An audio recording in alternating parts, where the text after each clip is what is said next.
Bonjour, bonsoir pour ce nouveau tuto sur le levier du deuxième genre.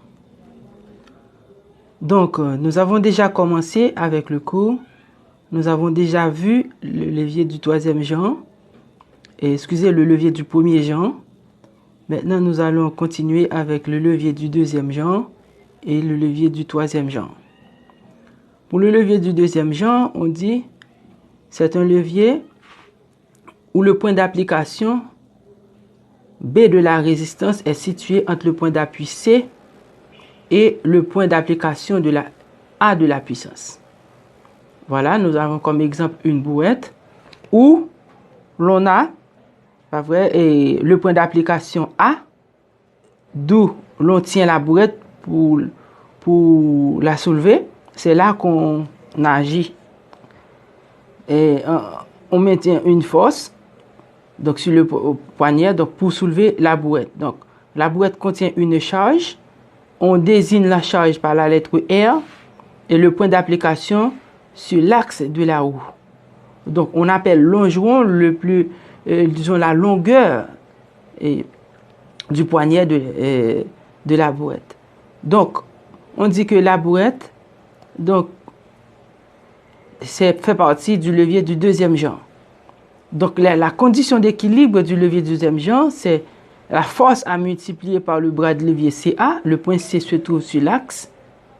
Donc CB, c'est le plus court de bras de levier. CA, c'est le plus long bras de levier pour le levier du deuxième genre. Et BA, qui est encore le bras de levier BA, qui, après CA, est le plus long. Donc, on appelle le levier du deuxième genre C bas. C bas. C pour le point d'application. B pour le point où s'attache la résistance.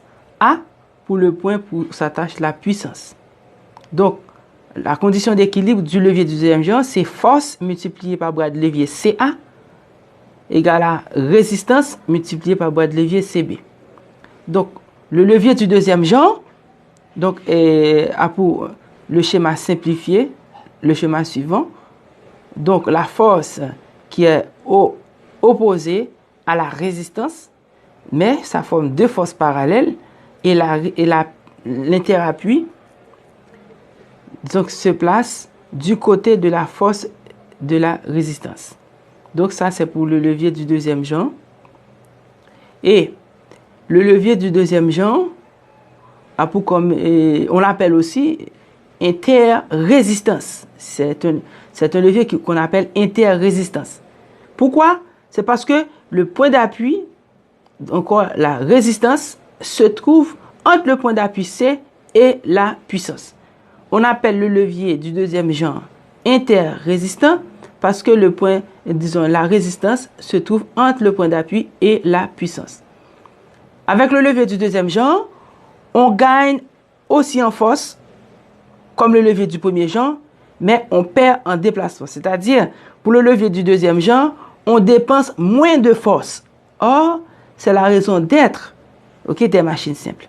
Donc, pour les exemples d'un levier du deuxième genre, nous avons la brouette, nous avons le couteau à pain du boulanger, le casse-noir, le papier ou guillotine. Donc, nous avons la brouette, c'est ça le schéma. Et nous avons le couteau à pain du boulanger. Et nous avons le casse-noir qu'on utilise pour casser les noix. Donc, ce sont les exemples du levier du deuxième genre. Pour le levier du troisième genre, nous avons comme exemple la pédale du rémouleur. La pédale du rémouleur où l'on pose le pied.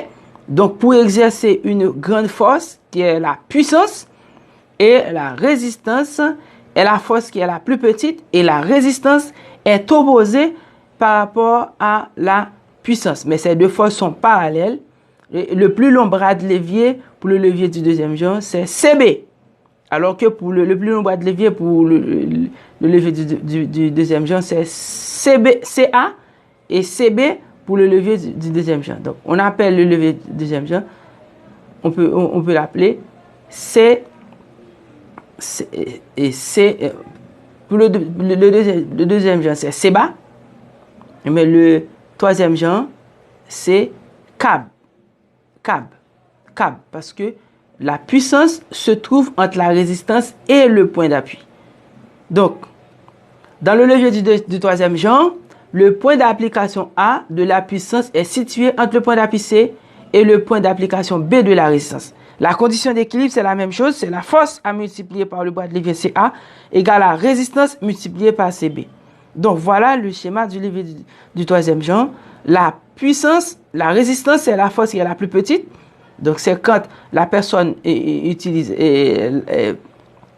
pèse sur le pied, sur la meule, la pédale du rémouleur, et pour exercer une moindre force, une courte force sur la meule. Donc, la puissance, c'est là où la personne dépose son pied. Donc, et le point d'appui, c'est C, ça exerce du côté de la puissance. Maintenant, comme exemple du levier du troisième genre, on l'appelle aussi interpuissance. On dit levier du troisième genre ou interpuissance. Donc, le levier du troisième genre est appelé interpuissance. C'est-à-dire que la puissance se trouve entre le point d'appui et la résistance. Contrairement au levier du premier genre et du deuxième genre, avec le levier du troisième genre, on gagne en déplacement, mais on perd en force. C'est-à-dire, on dépense on n'a pas un très long déplacement, mais on perd en force. On gagne en déplacement, excusez. On a un long déplacement, mais on a une petite force. On exerce une petite force. Donc, on perd en force, mais on gagne en déplacement. Exemple de levier du troisième genre, nous avons la pédale du rémouleur. La pédale du rémouleur, c'est cette pédale-là où la personne dépose son pied, ok, pour faire rouler la meule. Donc, nous avons la pédale du rémouleur, nous avons la pédale d'harmonium, nous avons la pince à glace ou la pince à charbon. Voilà l'exemple, la pince à glace ou la pince à charbon. Et nous avons l'avant-bras d'un homme qui fait partie des leviers du troisième genre. Donc, et ce sont les leviers, nous avons vu les leviers du premier genre, le levier du premier genre, le levier du deuxième genre, le levier du troisième genre. Donc, nous allons essayer de résoudre quelques exercices pour le levier du premier genre, le deuxième genre, troisième genre. Donc, pour voir comment peut-on appliquer la relation d'équilibre qui est la force à multiplier par le bras de levier CA, qui est la résistance multipliée par le bras de levier CB. Alors, au revoir, bonsoir ou bonjour à un prochain tuto. Et n'oubliez pas d'abonner à la chaîne, de liker la vidéo si vous l'aimez et de partager avec vos amis cette vidéo. Car ce cours-là, c'est pour les élèves de la 9e qui vont subir l'examen officiel.